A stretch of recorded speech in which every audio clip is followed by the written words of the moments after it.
So today we have Emma Hart, and this is in the occasion of her first solo exhibit in Korea titled Big Mouth. And we're going to discuss more about her practice and her work. And I have several questions for you. And the first one is, as a sculptor working with ceramics, what are the challenges, if there are any, in creating with this medium? And especially for this exhibition, it's the first time you're working with stoneware. Right, would you like to comment, discuss on that before I ask additional questions? Sure. Yeah. Well, the challenges are many. Ceramics is kind of a law unto itself. And I have no training in ceramics. I just taught myself from YouTube. I started in about 2012 after getting a chance to try ceramics on a residency. So I've got no training in it. And I haven't, before 2012, I haven't even really used it. But I had an experience where when I did try it, it was completely thrilling. And I had, I suppose, what you call an epiphany.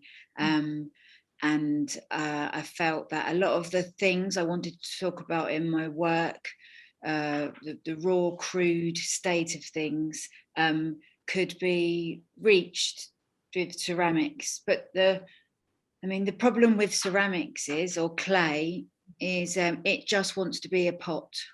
It has an extremely good track record since human society began, of being really good at making pots. And this is a kind of the science of clay. It wants to be a round form. So when I try and make sculptures with this material, I have to actually sort of go into battle with it. I have to try and get it to do something that it doesn't want to do. I often make large flat things. They are the hardest thing to make.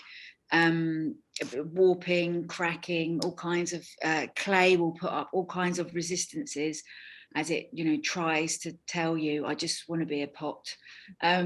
So I have to go into battle with it. So I kind of have an idea, and then I'm like, right, clay, you're gonna be a speech bubble. And then the clay's like, no, I'm not. I'm gonna do this instead. And we go through this process. It takes a really long time, and the idea comes out differently to what I expected it to first look like. So it's hard to control, and you have to be really open to following where the material wants to take you. I suppose the other thing is, as a sculptor, clay or ceramics normally is a two-part process. You make something, you fire it, and then you glaze it, and then so you decorate it. And I've always found that weird. It's just weird. Decorating sculptures is just I find, the concept of decorating, picking a color, should I do this, should I do that, I find that really jarring.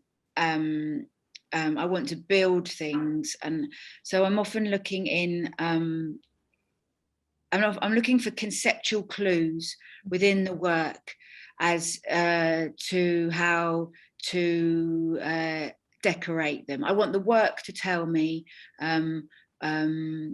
whether it should be glossy, whether it should be matte, whether it should be unglazed or not. I want the work there to be some kind of rigor, or some kind of the work to indicate how it should appear at the end. So I make associations. The idea that this glazing, or this glossy finish that you can get with glaze, might equate to how we feel about our public personas, like putting makeup on or something, or getting dressed up.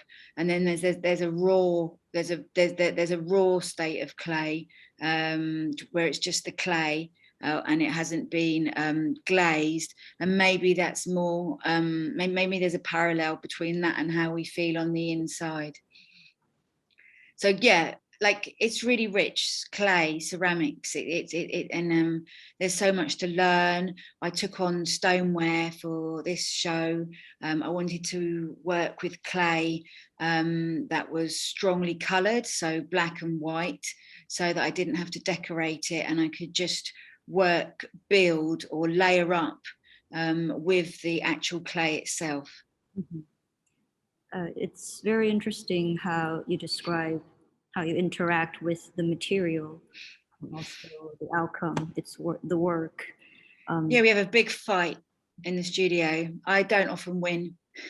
But yeah, and I have to try. I have no training, so I'm allowed to do things that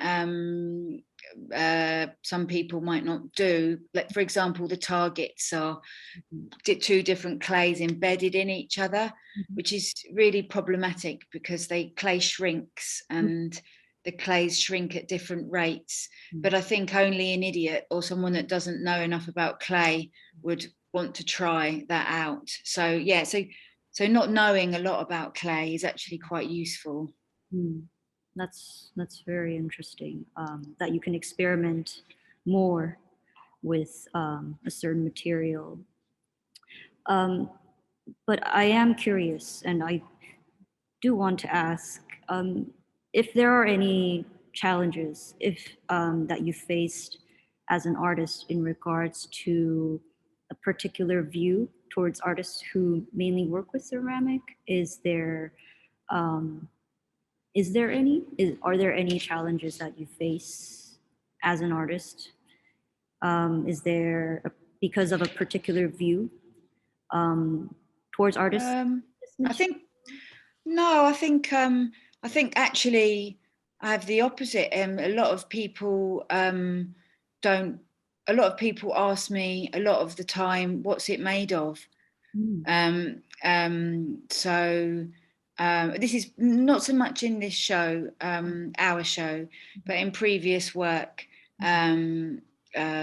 Maybe there's some pieces a lot that are like mirrors, and people didn't understand that they were made in ceramic because I'm not making pots or vessels. So I mean, one thing I really like about ceramics is that everybody understands it. We've all got plates, we've all got mugs in our houses. We all know that if we drop them, they smash.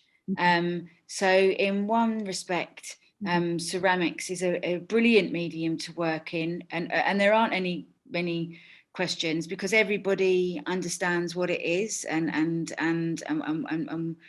its limits. But if you're making something that doesn't quite fit, that doesn't look like a pot or a mug or a plate, I think sometimes people can presume it's not in ceramic, but I don't. That's yeah. I don't know if people. I don't know if there's like an attitude towards ceramic artists. I don't know. I don't think so. Yeah. Thanks. So for this exhibition, Big Mouth, as you can see behind me, you're also presenting new large-scale works. And in terms of scale, how do larger works or works that are larger than real life scale, how does that connect? How does the scale of the work connect with the idea of the audience completing the work and how one interprets it? How would you, if there's a connection, how would you connect those, the scale and the experience that the audience has with this piece as he or she interacts with it? I think across all my work, whether it's small scale or large scale, a key concern of mine is how the work addresses the viewer, and what kind of address the viewer gives back. I'm really interested in the space between the viewer and the artwork. And I'm also really interested, or I'm really attend to who's in control. When you come and look at an artwork, are you in control? Is the artwork in control, or is the artist in control? And one of the things that drives me is I want my sculptures to have a one-to-one relationship with the viewer. So at the moment that you look at that sculpture, or you're in front of or near that sculpture, that's your sculpture. That is, and that sculpture is, it's all about you and that sculpture for that moment. And I think that makes it a bit alive, or a live experience. Because it forces the sculpture to operate in the present. I do not want to make sculptures that are descriptive or describe something that's already happened. I want the sculptures to exist in the present. In terms of scale, I think it's an interesting question, but except, of course, in the real world, there are many things that are much bigger, whatever, trees, I mean, other other sculptures. And that is also another driver. As someone that's interested in the way we encounter art, why do we have a special look for art? Is it possible to make art that is similar to how we might look at things in the supermarket, or how we might look at things when we walk down the street? Like, why? I want to kind of disrupt the idea that the gallery is not part of real life, and I want to make sort of, I'm interested in whether we can make art that might be more similar to being in a supermarket or something. Like, what is that's quite stressful, I suppose. There's something about an art gallery where it turns the artwork into being contemplated, or asks the artwork to be contemplated, or sort of more calmly looked at. And I don't really want that. I want the artwork to have aliveness, and it to directly have a one-to-one relationship with the viewer, and make sure that the viewer doesn't get lost in contemplation, but is alerted to how they feel at that moment. The thing about scale is,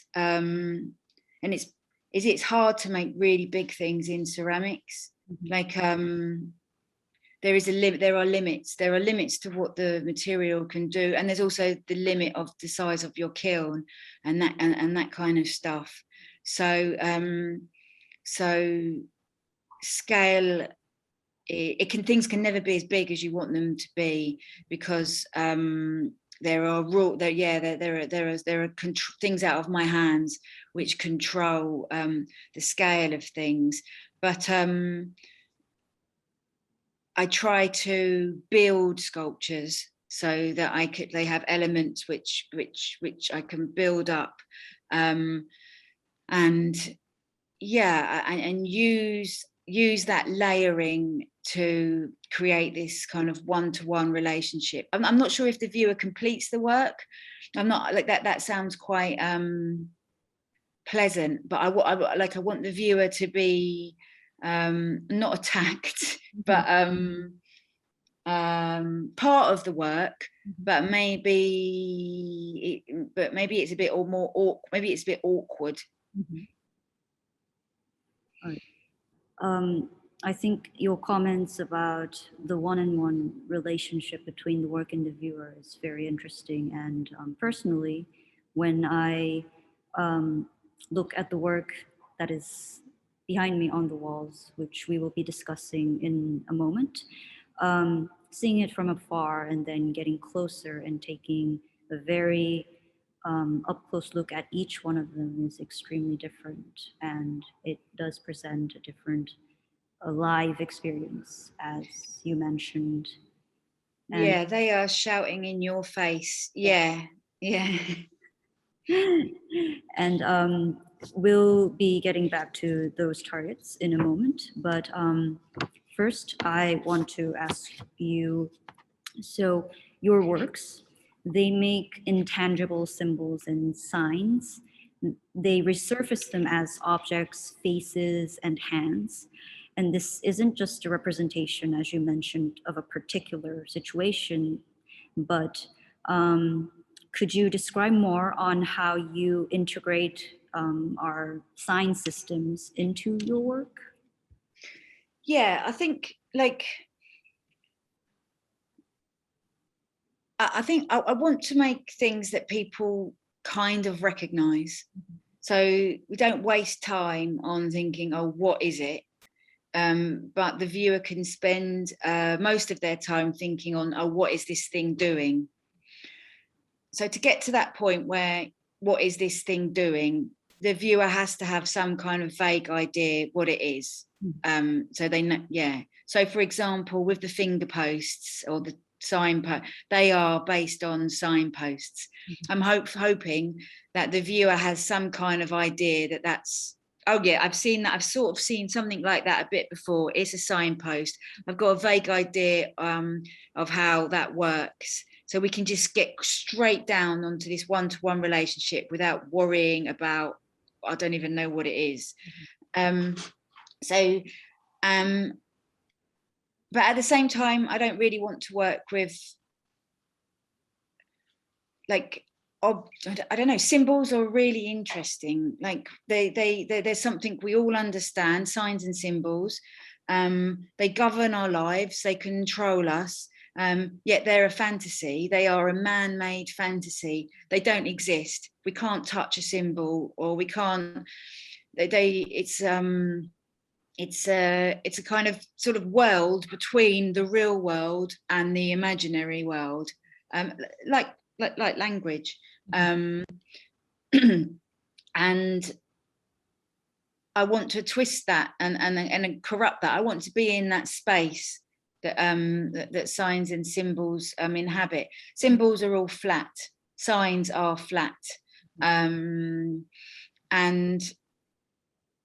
that's so. But when you bring them into the 3D world, into our world, you can give them a body. You can give a speech bubble a face. Like a speech bubble is a symbol, and it can have a face. That's quite something to think about. That I don't know if I make sense or not, but yeah, you can sort of breathe life into these signs and make them occupy our world. Yeah, hand pointing, that's a sign. We all know about targets. They're all signs and symbols, and even like a megaphone is an icon. It's a strange world to inhabit as an artist. We all know what the symbols are, and yet none of us know how they got there. No, I think what you said is very interesting. It's, as you mentioned, like language, it's a system that we don't always know the origin of, but somehow it's a promise we need to keep up with. Yeah. And it's intangible, but somehow you've created the works which actually throw symbols into the audience to make us, sort of realize that these symbols are actually there.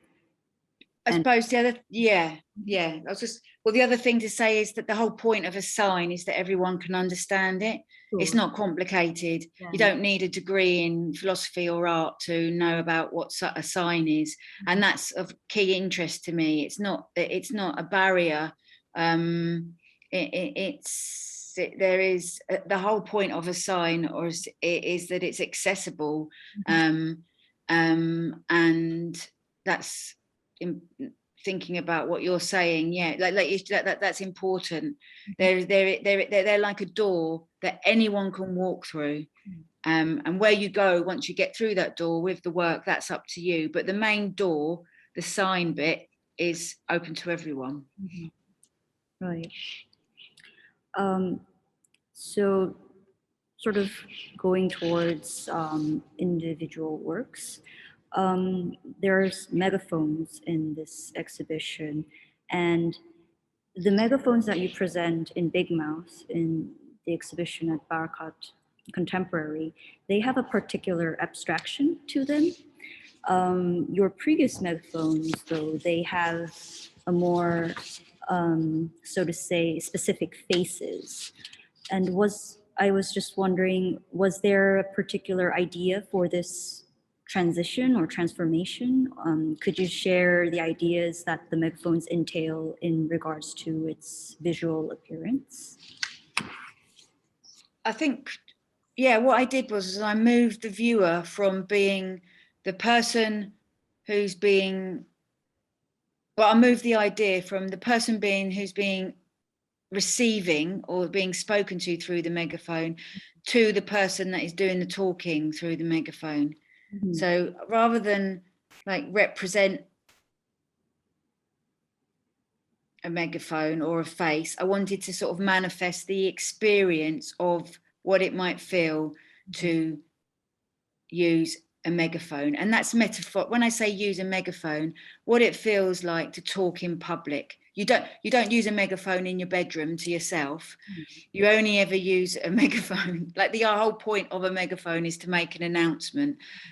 So that or to talk to somebody else.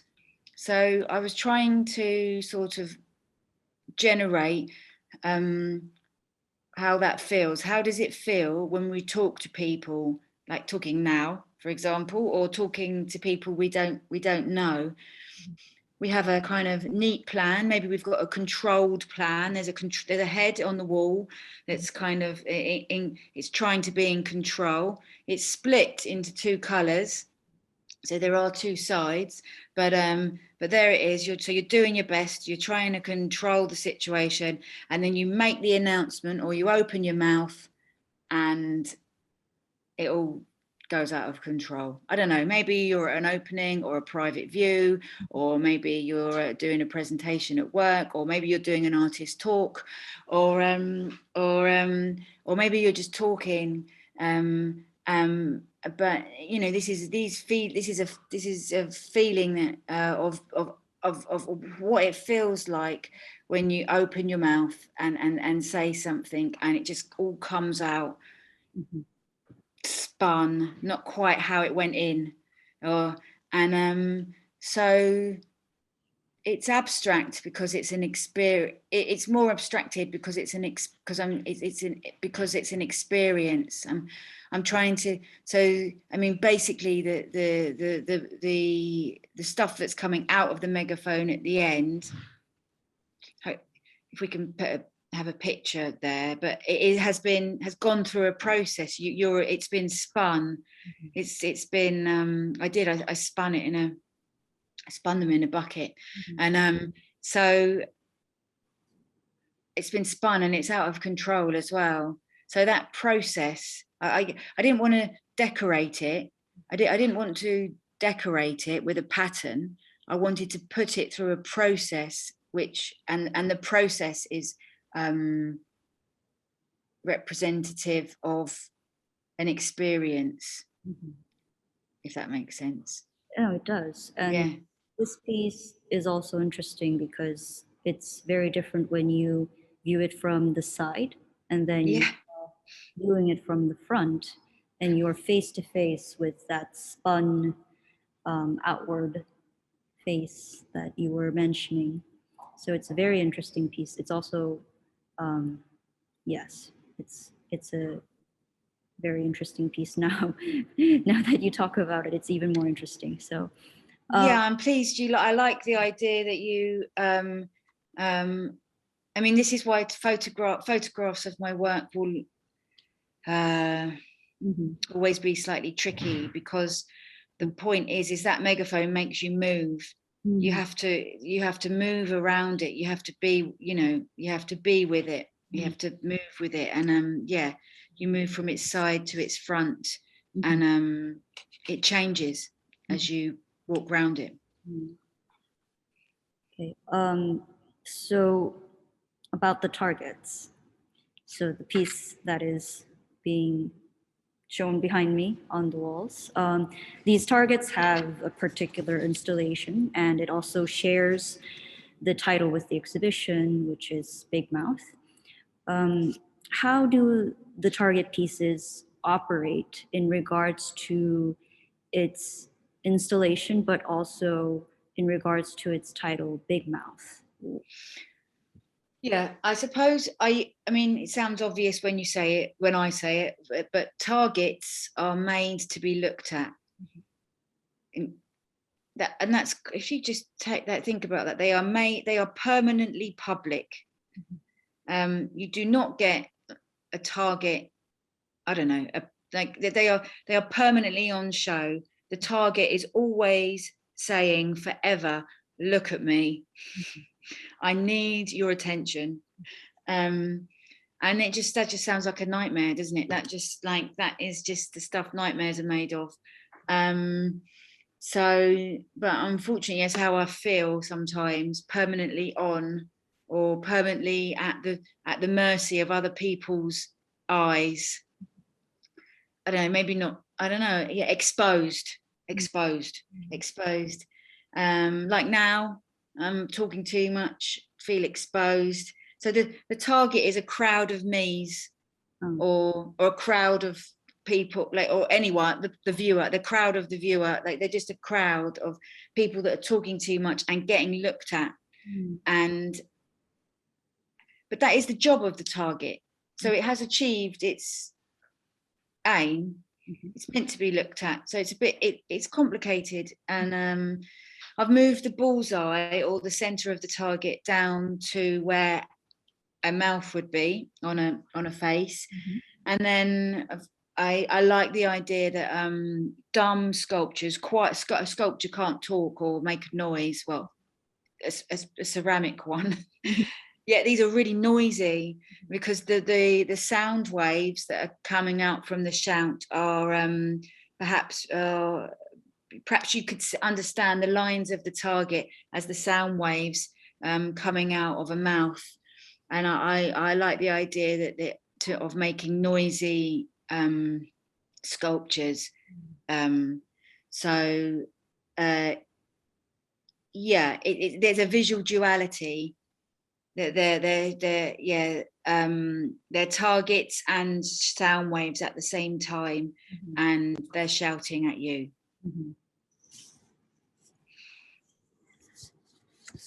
And if we also move on to another interesting piece of your work, which is the speech bubbles. You have 8 speech bubbles in this exhibition, and 3 of them have Korean.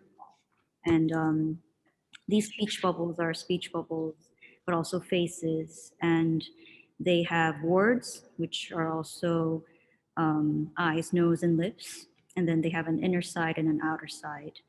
Of these three speech bubbles, you used 3 Korean words, which is 입방정, 양다리, and 이면.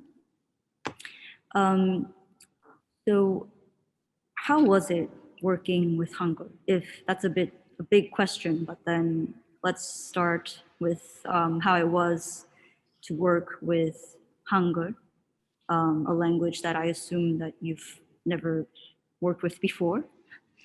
Well, yeah, I mean, beyond more than that, I've never worked in another language ever. I've never translated. I've never done any translating, and I was so happy to have a show in South Korea and at Barakat. I wanted to make sure I learned something from the experience. I want my art or my practice to keep me discovering things. So that was the first thing. So that was kind of my idea, why I sort of started to think, oh, how could I reflect the fact that this is a show in South Korea, at Barakat Contemporary, and not just a show, whatever, in London. So I was keen to try something out. And then I found out, I'm going to say that Hangul, sorry about my pronunciation, I mean, this is part of the problem, is that some of the characters are actually pictures of the position of how to position your throat and your mouth to make the sounds. And I mean, when I found that out, I mean, I'd like to think about that forever. I think I could make a whole show on that. There I'd been trying to make these, I have been making these speech bubbles, and I'd been sort of comically using letters to reference mouths, more especially mouths. There are eyes, but mouths. And then here was Hangul, and they had been, I'd kind of nicked their idea, but I kind of nicked its idea, basically. There was a connection between my pictorial use of language and the serious operations of Hangul. So that was a complete inspiration. And I'm sure that won't go away. I need to think about that I'm sure that will come up again. But in the meantime, so I wanted to try to translate some words, and then I did come a bit unstuck, actually. Translation was very difficult, and I don't think I had understood properly kind of how British I am, also, or how much it's not just about what words I use, but how I use them. I mean, of course I knew that. I mean, that's the whole point of the speech bubbles, but I think I had underestimated how hard it would be to translate tone, style, how intimate, like how much we intimate through words beyond just the meaning of the word. So I don't know. I mean, I know this is a question. I don't really know if they work in. I mean,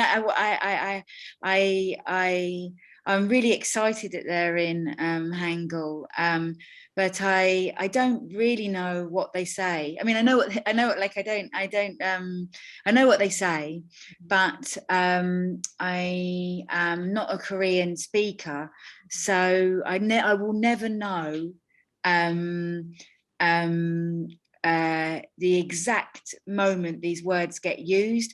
And actually that's really interesting in terms of thinking about who's in control, the viewer, the artwork, or the artist. By making these artworks in a different language, I've completely lost control. And that is also something I'm going to really think about going forward as well. Like, I have no control over these artworks. And that's exciting.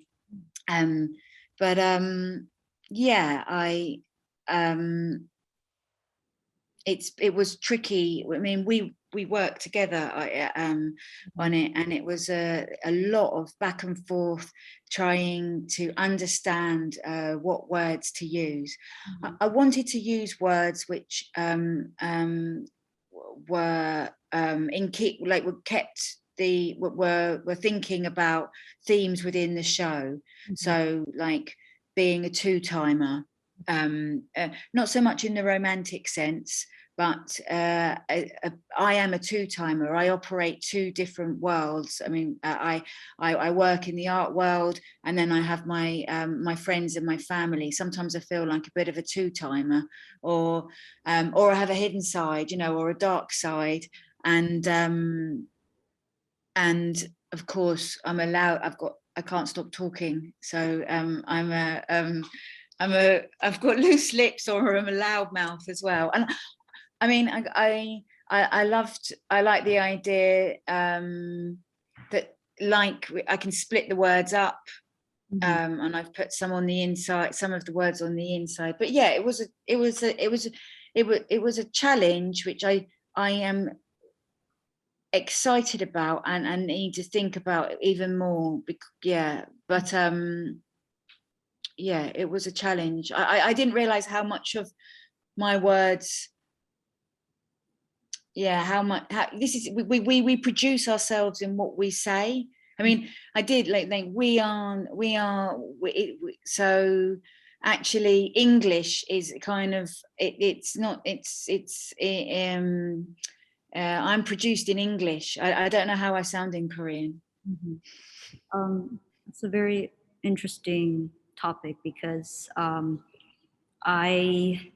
not sure if I could comfortably call myself bilingual. To me, my Korean, which is my native language. No, you can go on. You can say it. My English, it always seems to be mixed up. And No. so I think it's very interesting when you say this, talk about how you produce yourself through the way you speak.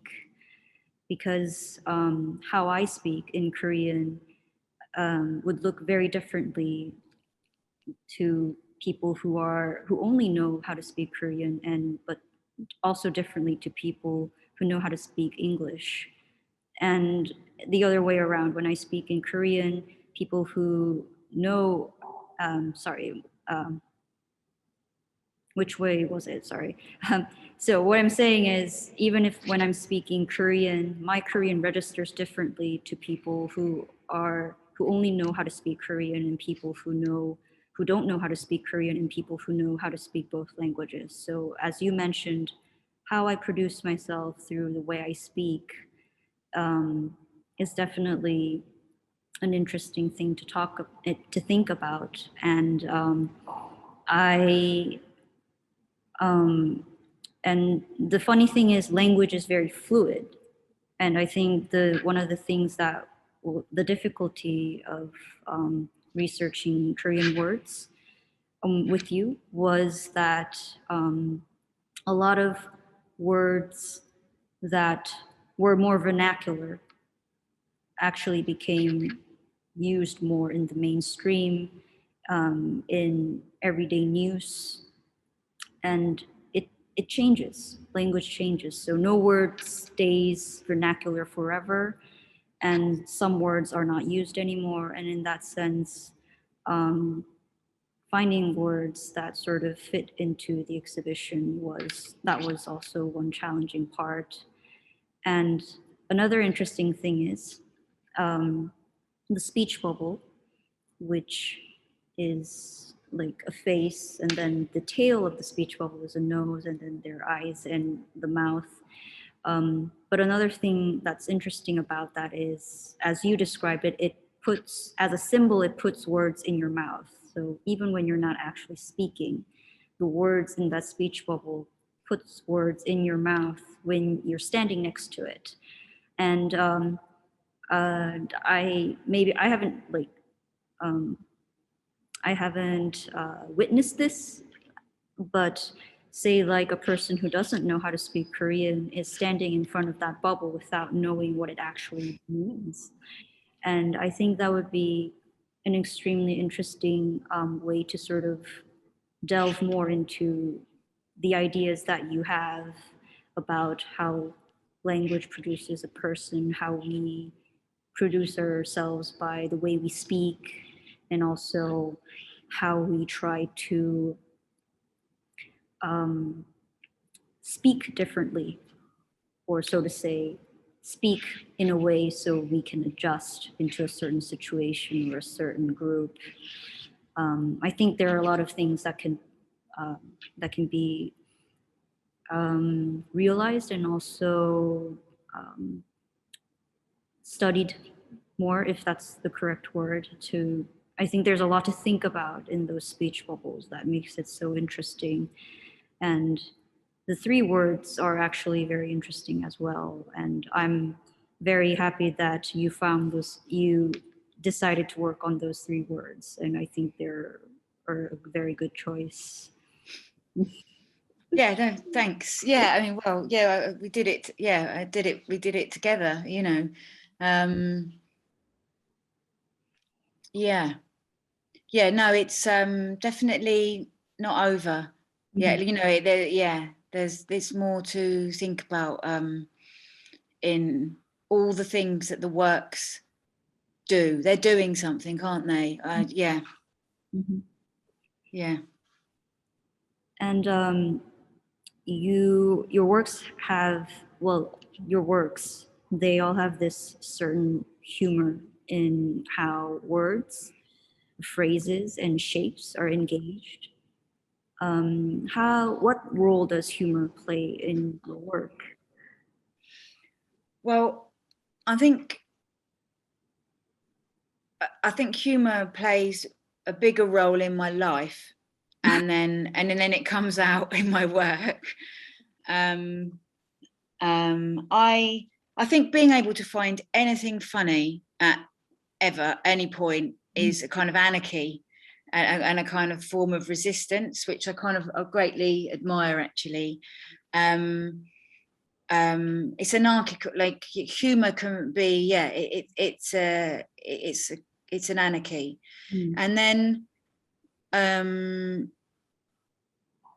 I don't set out to make, oh, I'm going to make funny artwork, but at the same time, making art is ridiculous. Like, it's a ridiculous thing to do, like making an artwork. And I can't take it that seriously. I mean, I mean, I don't mean I don't work hard, or I don't, but I'm constantly aware of the absurdity of the situation. You know, it's an absurd thing to do, to spend a year making, you know, things in a studio, and then to put them on the wall and be like, nah, like it's a completely bizarre situation. So I recognize that, and therefore things come out a bit funny sometimes. Yeah, a bit funny, or not too serious. Like, if you want to, it can be serious, or it can just be a load of warped fingers, you know, or just a load of, yeah. We just spoke about the speech bubbles, but speech bubbles come from comics, and there's a kind of a visual humor there. So I think, and then also making the work is hard, so it's important that I enjoy it and have a laugh doing it. So I want the humor to be there if you need it. Like, if yeah, it's and I make work in kind of a crude. It's kind of raw and crude, and things the shapes are just cut out. I'm not, and an immediacy. There's an honesty and an immediacy to it, which sometimes means that things are a bit absurd or kind of funny. Yeah, I don't know. Yeah. It's like a level, it's a layer of the work which you can use if you want, if you need to cheer up. I mean, yeah. I love your comment about how you think humor is a type of anarchy. I entirely agree, because one thing that is extremely bold and strong about your work is that it gives you a moment to think about the absurdity of language and symbols and signs when you think about it. And the humor that I found personally is that, I think this also came up when we were discussing about the works, is that humans use signs and symbols, and then in that process they sort of judge one another, and symbols and signs, it seems like they're being used like tools, but then it's actually the symbols and signs that are using humans to keep on, I mean, to sort of eternally maintain a sort of authority that they have as as the tool that humans use. And I think that's sort of like a very absurd but extremely funny or humorous situation where humans think that they're using language, but then language and symbols and signs are actually using humans. Yeah, and who's in control? Yeah. So this is my final question. Okay. I'm not sure if this registered, but so you mentioned, two-timer and two-timing, not of course in the romantic sense, but in the sense that you're operating in two worlds and you feel like there's a mode of behavior that is accepted in each world. But then since only one person can only act as they can, like, or else they have to make up another persona to fit into a situation or group. And in that sense, there is a split between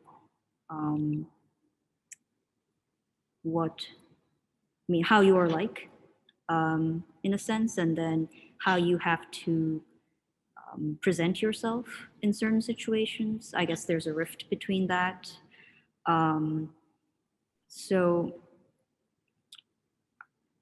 my question was, this is a very Korean specific question.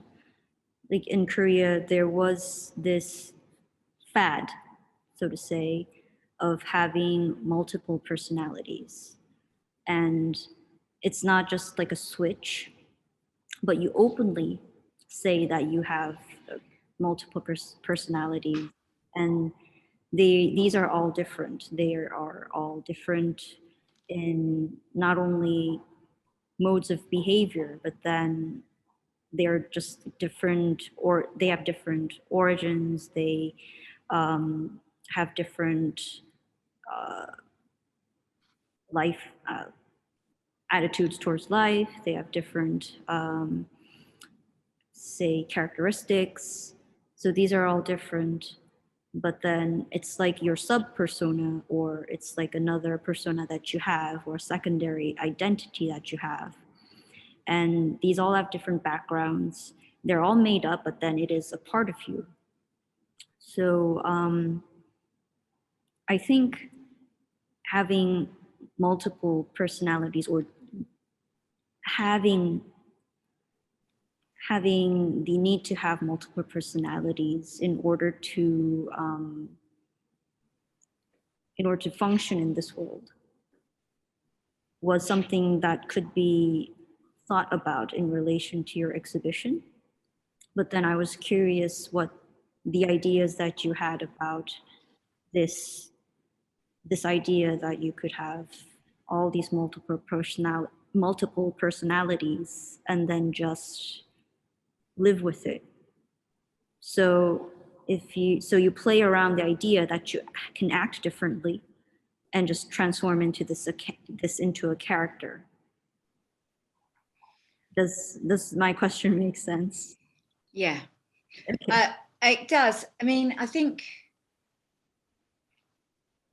I kind of I think the thing is to say is I'm pleased you're asking it, or pleased that my show has brought you to think about this, because I'm aware that some of the things I wanted to talk about, like the British class system or social mobility in the UK, I don't know, might sound too unique to me. But of course, I went into the show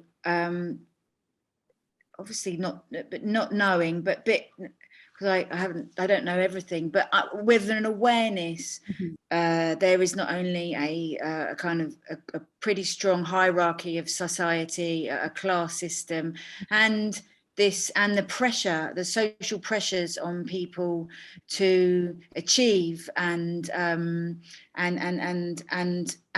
we call it code switching.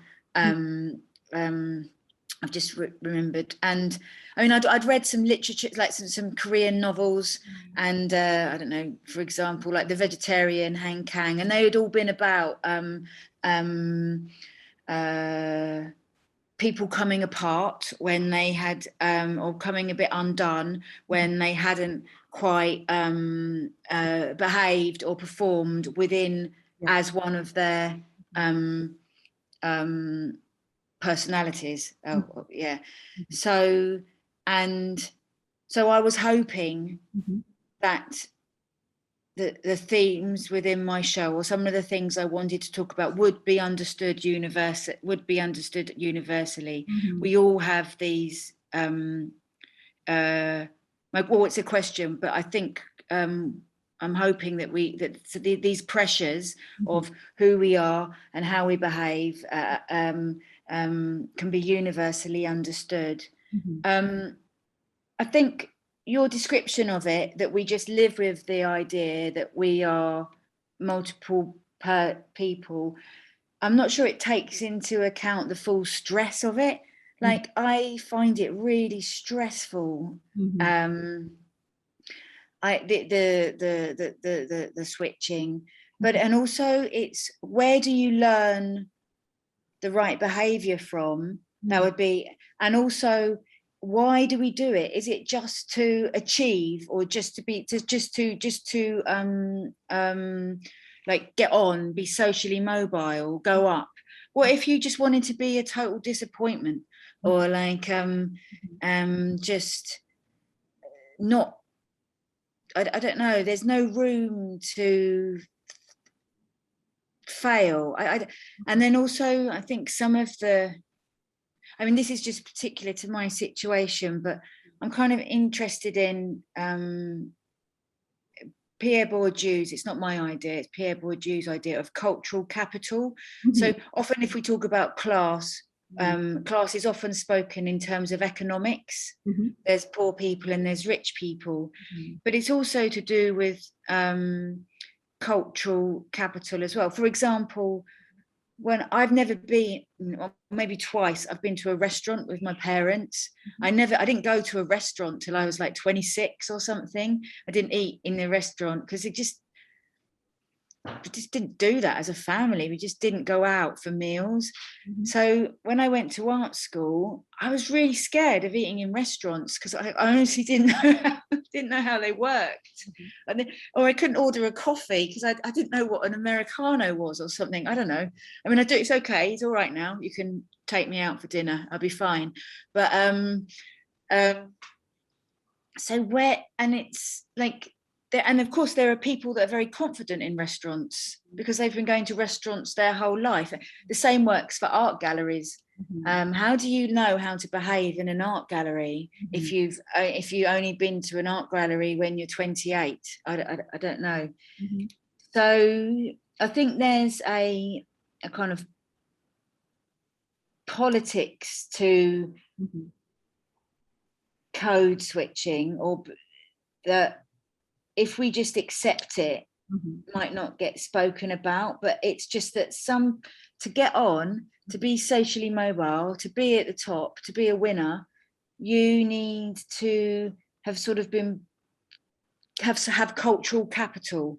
You know how you know how to behave, and you're confident enough to behave in loads of different situations.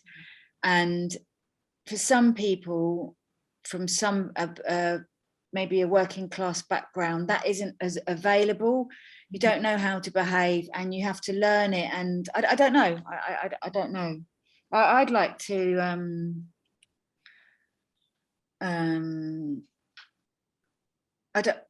not sure. I haven't answered the question, have I? No, I think what you just said answers a lot of things, including my very long question, because as you said, cultural capital um, is it's different from economic class. Yeah, Not always achieved through economic success yeah, or success through education. It's a bit different, and I think it's in all societies. It's yeah. in all societies, and this idea of having a multi-persona was a thing recently, not so much now. And when I was first just reading about it and then also learning more about your work, as you mentioned, what was interesting to me was that there are only certain people who can afford, not economically, but then in terms of not being too stressed, being confident, there are only certain people who can afford this type of multi-personic life or attitude, so to say. So um, it's as you said, um, if you're confident about how to behave in certain places, you can also be more comfortable. That person, the person who has that kind of privilege, is also more confident in acting like a different person, even if it's not um, the person who has, so to say, more cultural capital would be more confident in acting differently, switching, code switching, as you mentioned, switching their behaviors because um, they have this type of um, uh, It's entitlement. They yes, think they can, yeah. That, I mean, that is what entitlement is that they, it's a confidence that all situations are available to them. right, exactly. So, thank you. So, I think that was sort of the idea that I wanted to delve into in connection to um, I mean, I don't, yeah, I mean, yeah. I've always, I think my work is asking questions, but it doesn't have many answers.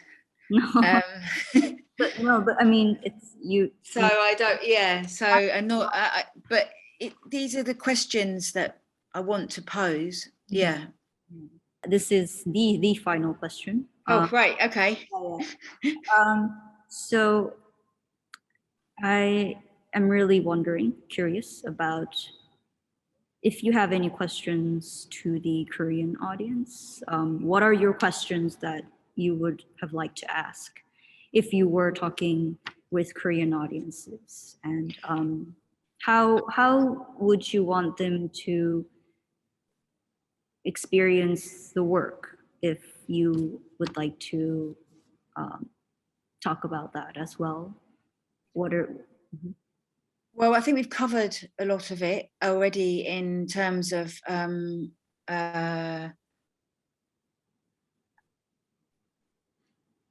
the Korean speech bubbles, or the English, the translations. I'd like to hear about whether what the translations not mean but work. Is there a difference for them in standing in front of a Korean speech bubble or an English speech bubble? We've kind of spoken about that.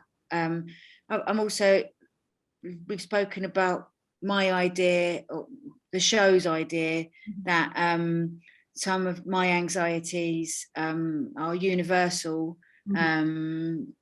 Worrying about talking in public, being a big mouth, um,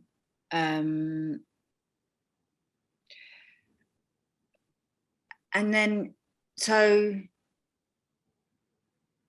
yeah, how does the work translate? Like, how do these ideas do they translate? Are these experiences that can be recognized, are recognizable? But really, I mean, yeah, like I never, my always, it sounds a bit cheesy, but the thing I would say to everybody is I never want you to stand in front of my artwork and think, oh, what does this mean?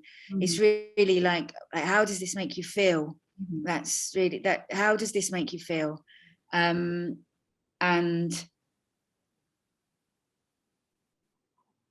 yeah, that's yeah, that's what I would ask. But yes, yeah, there are particularities between the English and or British and English context, which I think are we share a lot of similarities. So I'd be interested to hear about those. So you were wondering how the Korean audiences would feel when they're viewing your work. Yeah. And you want to know how the ideas you have translate into their own lives, Yeah, yeah, yeah. And yeah. That's great. Okay. Thank you so much for Thank you for the talk today.